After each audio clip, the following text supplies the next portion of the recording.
El NTSB acaba de publicar nuevos detalles sobre el vuelo 2976 de UPS que se estrelló poco después del despegue, dejando 15 personas fallecidas. Y la parte más impactante no fue lo que provocó el accidente. Fue el hecho de que durante más de 20 años, Boeing y la FAA sabían que estaba fallando y no hicieron nada al respecto. Nuestra historia comienza el 4 de noviembre de 2025 en el aeropuerto de Louisville, en Kentucky, cuando 3 pilotos de UPS se preparaban para un vuelo de rutina hacia Hawái.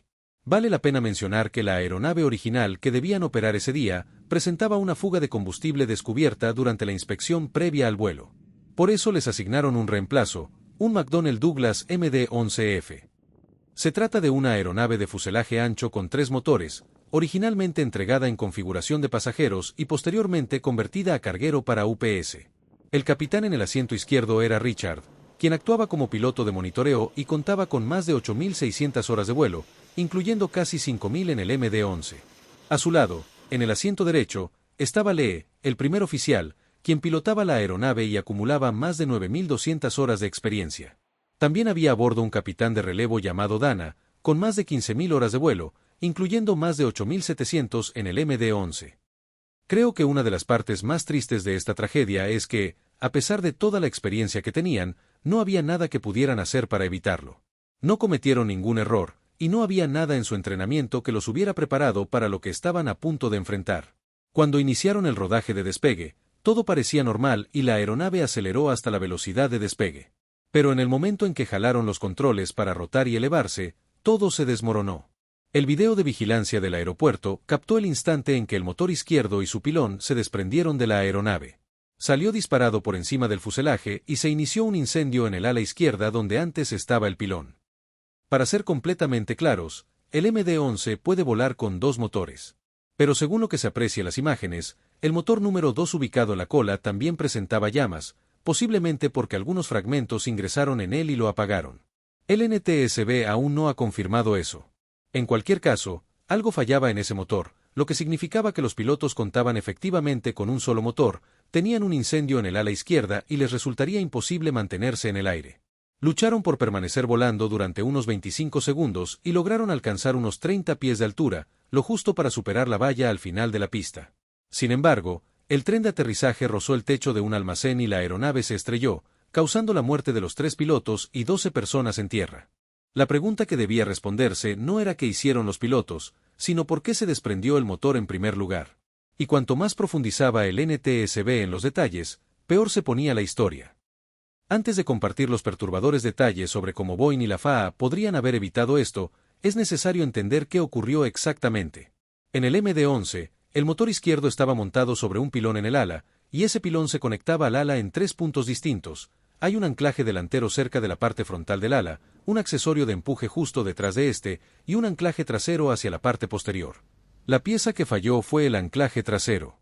Dentro de ese anclaje existe un componente llamado rodamiento esférico, básicamente una rótula de acero alojada dentro de un anillo. Todo ese conjunto está sujeto por 2 soportes de aluminio llamados lúgulas, uno delantero y uno trasero. La función de la rótula es permitir que el motor flexione y se mueva ligeramente sin ejercer demasiada tensión sobre la conexión. Sin embargo, el diseño incluye una pequeña ranura para distribuir la grasa alrededor de la rótula.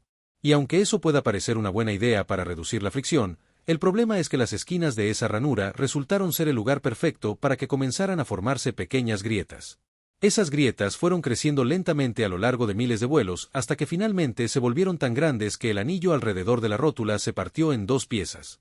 Como resultado, la carga que el motor ejercía sobre el anclaje trasero ya no se distribuía de manera uniforme entre ambas lúgulas. Básicamente, 2 fragmentos rotos del anillo empujaban contra el interior de esas lúgulas de aluminio, lo que comenzó a generar grietas en su interior. Esas grietas fueron aumentando con el tiempo hasta que el día del accidente, cuando la aeronave rotó para despegar, las lúgulas no pudieron soportar la carga y cedieron. Y como el anclaje delantero no podía sostener el motor por sí solo, en una fracción de segundo el pilón completo junto con el motor se desprendió del avión. Lo que hay que entender es que esto no fue un accidente fortuito.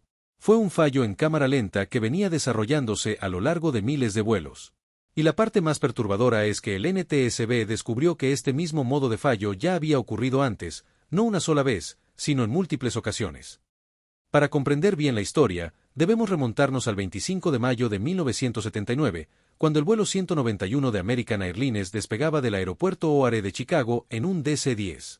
Hay que tener en cuenta que el DC-10 es la aeronave más antigua de la que derivó el MD-11 y tiene prácticamente el mismo diseño de pilón. A bordo viajaban 271 personas y durante el rodaje de despegue, el motor izquierdo y el pilón se separaron del ala. Sin embargo, la aeronave logró ascender hasta unos 325 pies antes de inclinarse hacia la izquierda y estrellarse en un campo, matando a todos los ocupantes y a 2 personas en tierra. En ese momento fue el accidente de aviación más mortífero de la historia de Estados Unidos. Y la razón de lo ocurrido fue que durante el mantenimiento del motor, utilizaban un montacargas para retirar el pilón completo con el motor incluido, en lugar de desmontar únicamente el motor, lo que generó grietas en las lúgulas del pilón hasta que una de ellas cedió en el despegue. Dicho esto, hay 2 razones por las que esto es importante. En primer lugar, cuando el motor se separó, dañó las líneas hidráulicas que controlaban los flaps, lo que provocó que estos se retrajeran en el ala izquierda y causaron que la aeronave volcara y se estrellara.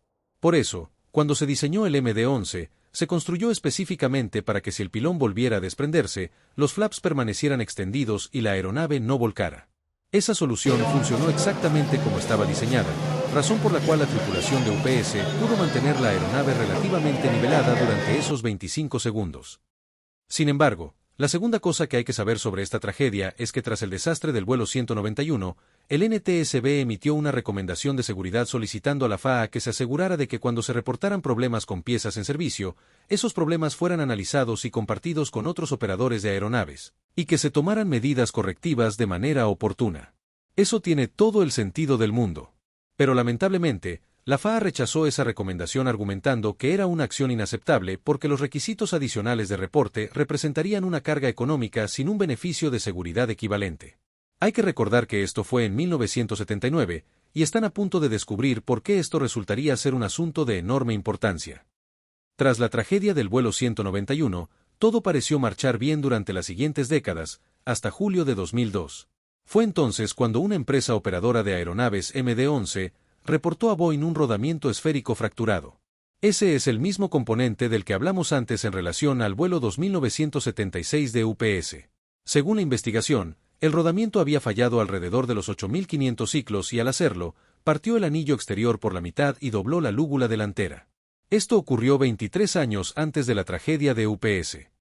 Conforme a las regulaciones de la FAA, cuando algo así sucede, el operador está obligado a presentar lo que se denomina un informe de dificultad en servicio o SDR ante la FAA. El propósito de ese SDR es permitir que la FAA analice todos los reportes recibidos de toda la flota e identifique posibles patrones que cualquier operador individual podría pasar por alto. Sin embargo, por alguna razón, este evento nunca fue reportado a la FAA. Solo se notificó a Boeing. Y no existe ningún registro de que Boeing haya tomado alguna acción formal al respecto. Hay que pensar en eso un momento. Una empresa que opera el MD-11 fabricado por Boeing le acaba de informar que una pieza se rompió y dañó el rodamiento y las lúgulas que conectan el pilón al ala. Y Boeing no hizo nada. 5 años después, en agosto de 2007, se reportó otro rodamiento fracturado, esta vez y notificado a la FAA mediante un SDR. Un mes más tarde hubo otro rodamiento fracturado, pero este solo fue reportado a Boeing y no a la FAA. En este evento, el anillo exterior se fracturó y también apareció una grieta en la lúgula trasera. Lo más importante que hay que saber es que Boeing llevó a cabo una revisión formal y descubrió que la ranura en los anillos de la que hablamos antes, la que permite distribuir la grasa, era la causante de la grieta. Pero Boeing concluyó en última instancia que el fallo del rodamiento no representaba una condición de peligro para la seguridad del vuelo. En ese punto ya se habían producido 3 casos de grietas o fallos en rodamientos que resultaron en daños a las lúgulas que conectan el pilón al ala, 2 de ellos consecutivos. Pero Boeing afirmó que no era un problema de seguridad. Y la realidad es que reportaron esos hallazgos a la FAA y la FAA estuvo de acuerdo con ellos.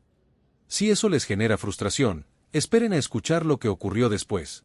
Aproximadamente un año más tarde, en julio de 2008, una empresa de mantenimiento que realiza trabajos para UPS encontró otro fallo en el rodamiento de un avión de UPS y lo reportó a Boeing. En aras de la transparencia total, este fue técnicamente un modo de fallo diferente a los anteriores. Pero tras revisar el incidente, Boeing determinó que era una repetición del caso de septiembre de 2007, por lo que no era necesario tomar ninguna medida adicional. Para ser completamente justos, Boeing sí publicó una carta de servicio en mayo de 2008 informando a los operadores del MD-11 sobre el problema del rodamiento y recomendando un nuevo procedimiento de inspección. Pero hay que entender que una carta de servicio es simplemente informativa. No es un requisito obligatorio ni una directiva de aeronavegabilidad de la FAA. Así que aunque Boeing mencionó un nuevo procedimiento de inspección, no formaba parte de un intervalo de mantenimiento regular. Y cuando UPS revisó esa carta de servicio, determinó que no se requería ninguna acción adicional, porque Boeing, por la propia naturaleza de ser una carta de servicio, básicamente indicó que esto no era un problema de seguridad en vuelo. En cualquier caso, unos meses después, en octubre de 2008, se produjo otro rodamiento fracturado, esta vez reportado tanto a la FAA como a Boeing. Luego en febrero de 2009 hubo otro incidente más. Lamentablemente, ninguno de esos eventos llevó a Boeing a realizar un nuevo análisis para determinar qué estaba ocurriendo. Los años siguientes transcurrieron con relativa calma hasta llegar a octubre de 2015. Fue entonces cuando Boeing presentó una solicitud a la FAA para ampliar el intervalo de inspección de las lúgulas, de aproximadamente 20.000 ciclos de vuelo a poco más de 29.000. No queda claro por qué solicitaron esa ampliación, pero lo que hay que saber es que todos los fallos en los rodamientos que habían dañado las lúgulas hasta ese momento habían ocurrido entre los 8.000 y los 13.000 ciclos aproximadamente, menos de la mitad del nuevo intervalo de inspección propuesto. A pesar de ello, en tan solo 30 días la FAA aprobó la solicitud de Boeing basándose en datos de finales de los años 80, sin que nadie examinara los fallos reales que habían ocurrido en casi 3 décadas. Para empeorar aún más las cosas, cuando el NTSB preguntó a Boeing y a la FAA cómo se había aprobado esto y por qué nadie revisó los datos, Boeing básicamente respondió que el equipo que presentó la solicitud no comprendía de qué manera los fallos en los rodamientos afectaban la tensión sobre las lúgulas. Mientras tanto, la FAA reconoció que tomó la decisión basándose en información parcial, sin contar con el panorama completo. Lamentablemente, la historia no termina ahí. Uno de los aspectos que no se ha mencionado es que a pesar de todos estos fallos a lo largo de los años, el rodamiento esférico nunca fue clasificado como lo que se denomina un elemento estructural principal. La razón por la que esto importa es que esa designación significa que una pieza es tan crítica que si falla, la aeronave se encuentra en serios problemas y requiere inspecciones obligatorias. Entre 2017 y 2022 se reportaron 4 fallos adicionales del rodamiento esférico. Y a pesar de que algunos de esos eventos involucraron daños en las lúgulas, solo 2 fueron reportados a la FAA.